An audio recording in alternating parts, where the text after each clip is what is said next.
Hi everyone, my name is Damion, and today I'm going to walk you through a legal issue that's increasingly front and center in our digital world. Liability for intellectual property infringement when AI generates content. As AI becomes more advanced, the lines between creator, tool, and owner are becoming pretty blurry, legally speaking. So let's dive in. We'll start by unpacking the basics of intellectual property, what it is and why it matters. Then we'll look at how AI fits into this picture. Is AI a creator, a tool, something else? We'll also examine who's responsible when infringement happens and look at some real-world cases. Finally, I'll share some current laws and what they say or don't say about this problem. Understanding intellectual property. IP refers to legal rights that protect creative works like inventions, writings, music, and designs. Copyright, trademarks, and patents are the big three. Normally, these laws protect the work of a human creator. But with AI, we have machines generating art, music, and even books. So the key question becomes, can machines even own anything?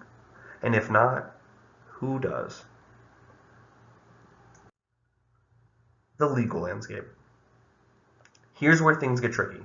Most US IP laws require a human author or inventor. The Copyright Office has actually rejected works made purely by AI with no human involvement. But that creates a loophole.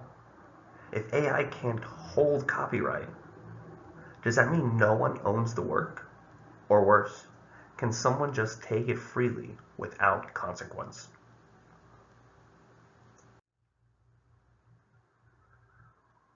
Let's say AI outputs something that copies someone else's copyrighted material. Who's on the hook? Is it the person who prompted it, the company that built the AI, or no one? Courts are still figuring this out, but liability usually lands on the human or company who had control over the tool or who commercially benefits from its use. In this case study, Anderson versus Stability AI, the ongoing litigation is involving with the AI image generators. And the allegation here is that AI models are trained on copyrighted art without consent, which raises questions of, does training on copyrighted data constitute infringement? One of the most discussed cases is that of Thaler versus Perlmutter, where the court ruled that AI-generated work couldn't be copyrighted. And then there's also Getty Images versus Stability AI, where Getty claims its copyrighted images were used without permission to train AI. These cases are shaping the conversation about data scraping, fair use, and ownership. Policy and regulation. Right now, we're applying old laws to new tech.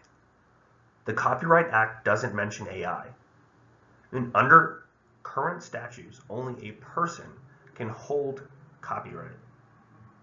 That's left courts to patch the gap. Some regulators and countries are considering updates, but the US hasn't passed comprehensive AI IP legislation yet.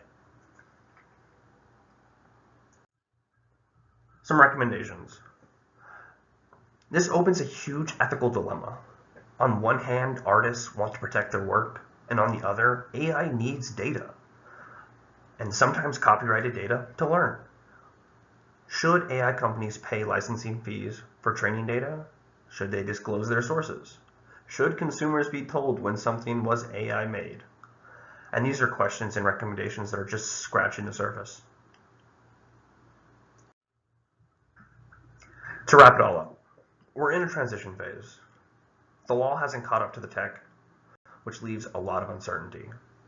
Courts are filling the gaps, but the stakes are high for artists, companies, and users. More clarity is coming, but until then, businesses and creators all need to tread carefully. Listed below are my sources. These include peer-reviewed law reviews, official court rulings, and academic legal databases like LexisUni. I tried to stay clear of unofficial blogs or commercial sites since this topic requires precision. Thank you for listening to my presentation.